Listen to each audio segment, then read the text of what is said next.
Welcome back. This is CC Sports Lab and I'm your OCC.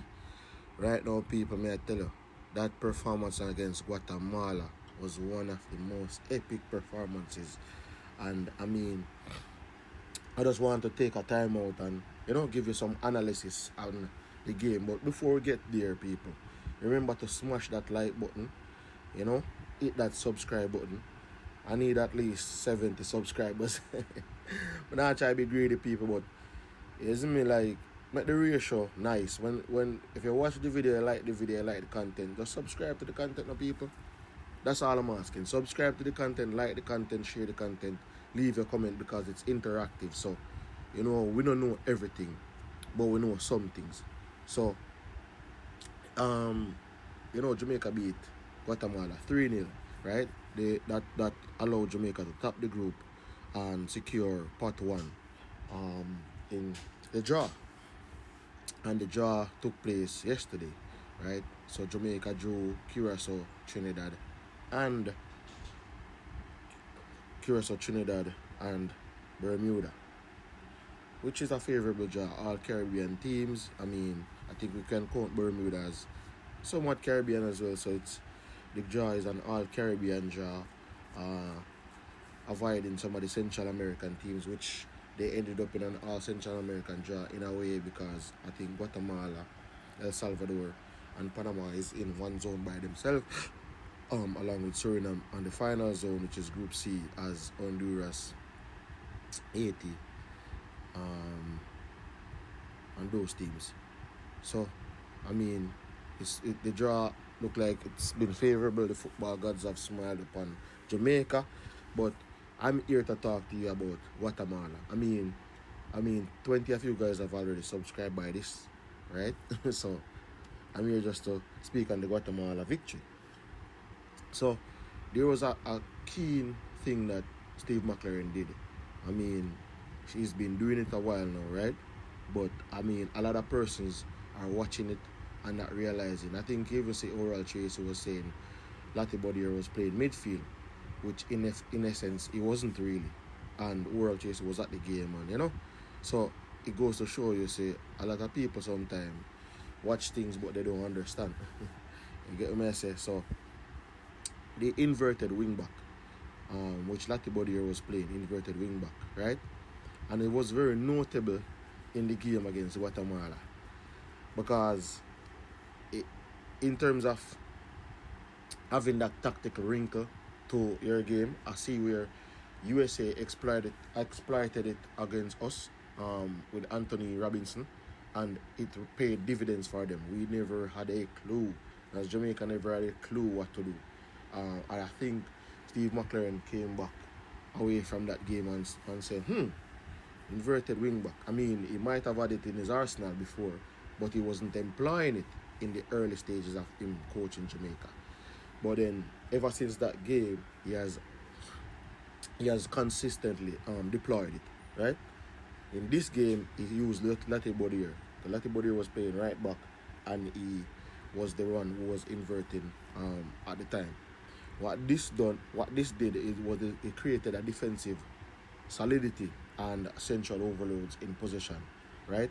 So in the middle of the park, the two-man midfield of Guatemala, we had like 4 people. You understand? So in terms of the numbers game, we were outnumbering them in the middle of the park simply by creating a central overload by inverting the wing back, right? So the base formation, Steve McClaren always starting is 4-3-3. But then when we are inverting, it morphed into like a 3-2-5, or it takes up a 2-3-5 formation. So you would have the fullback, which is, as I said, but the right back, tucking inside the midfield instead of overlapping on the flanks, right? Then you would have the winger, who held the width up high on the pitch. And the winger, Leon Bailey, would have held the width high up on the pitch. Leon Bailey would have played right wing because I think he started out with Cephas, never really had much joy, and then he swapped around the wings and Leon Bailey. So either Leon Bailey would only, if you were inverting the left back, Cephas would hold the thing. But in this instance, Leon Bailey would keep the width, right? And wide. Then you know the central midfielders them now. They would have maintained the stagger to keep the shape in terms of when the inverted wing back slot inside alongside the defensive midfielder. You see me? Or even rotate higher. But sometimes you see him go right beside Isaac Aiden. So the primary role of Latibody in that game would be to create a double pivot, right? So you have a numerical superiority. So you'd have 3 versus 2, a 3v2, especially against the central block of the Guatemalans. So when you have a 3v2 against the central block, you create more problems for them because you're outnumbering them, right? You help recycle the position that is Latibody here. So it would help with recycling the position, shift the ball quickly. They can act as a press resistant outlet. A lot of that was going on in the game, right? It opened a lot of space for even Leon Bailey to go one-on-one and Cephas to go one-on-one in terms of against the opposing fullback. So now we talk about the tactical impacts that it can have on the game. The central overload, as I mentioned before, when we had 3 or 4 people in the middle, Guatemala had a 2-man midfield. So in terms of our build-up and our control, it was much more smoother in this game, in the Guatemala game. In terms of the press resistance, the fullback, inverted fullback, would give an extra outlet centrally. So every time Latibody came in, there was an extra outlet in the midfield. So it was hard for Guatemala to press effectively based on the fact that, as I said before, we are creating central overloads. In terms of in transition, the defensive stability, since the inverted fullback would have stayed more central, we had better numbers when positions were when we lose the ball, we had more numbers to recover the ball, right? And then in terms of, I said, wide isolations, Leon Bailey would have can go up against his fullback 1v1. And we saw that in the sense when time we get the invert, Leon Bailey, they create the space, it freed up the central midfielder in John Russell, and then it created a scenario where Leon Bailey could take his man 1v1, beat him down the line, square the ball. John Russell made that late run, boom, header in the box. Goal. It opened up the first goal for Jamaica. So you can see how critical it is, and I think because it created the press resistance where Guatemala was suffering a lot. So whenever the right back inverts, you know that's why you will see like the defender come across, right? So you will see like Damian Lowe came across, and I think when they brought in Richard King to substitute for Mason Woolgate, he would come across as well. So to cover that wide area, because I still want to cover it in the event that the Guatemalans are trying to attack. Well, because Latibody is going to tuck centrally in alongside the central midfielders. I mean, we've seen how Pep Guardiola play. I think you can give Arteta some credit here as well. So in terms of inverting, it is emphasizing midfield control, rotations and fluidity within the central areas, right?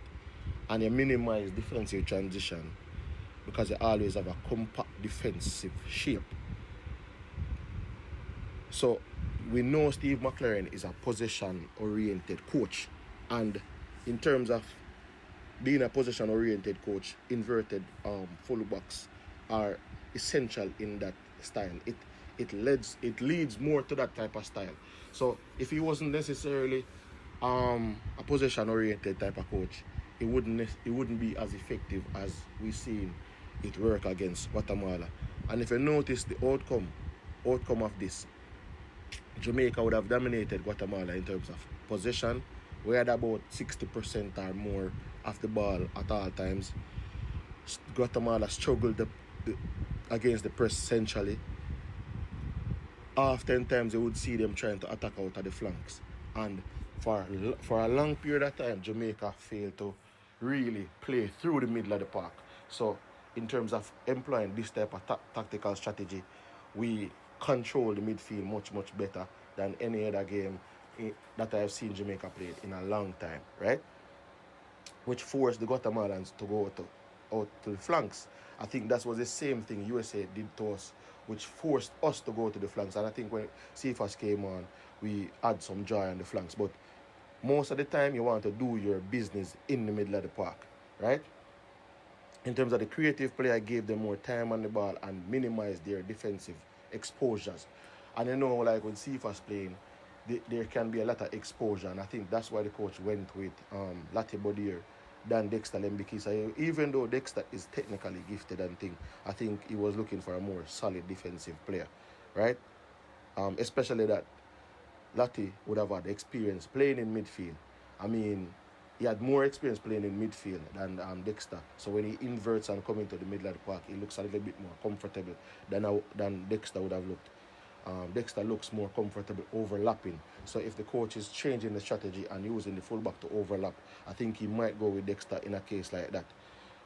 So we always saw it where you have the three in the, you have the three in the midfield. You know, as I said, the right back would invert. And I mean, it paid severe dividends for Jamaica.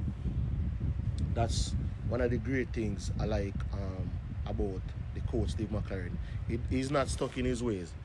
And you can see that in terms of how he approaches the games, especially after he played superior opponents. I mean, it was his first loss when he played USA, and we played them very well out in Jamaica in terms of our possession-based proactive approach. But when we went to the United States, based on what they were doing, and as I said, created the central overloads and those things, it gave us plenty of problems. But when we came here now, all of the games that we have played, and I've seen him do it in the Unity Cup, but I think Guatemala was where he got it near perfect. If not, we could say perfect. I think he got it 10 out of 10 in terms of the inverted wingback role, and I think it played a vital role alongside this dominant display against the Guatemalans. But tell me what you guys think in the comment section. Please remember to like, share, subscribe, leave your comments, as I said before. But also, this crucial thing is to subscribe, people. Subscribe. Journey to 1,000 subscribers. I'm not there as yet. I'm not going to drop more content. But tell me if I like the content. Tell me where I can improve. All of those things. Nice things. More content coming soon, people. Just listen out for it. CC Sports Lab. I'm out.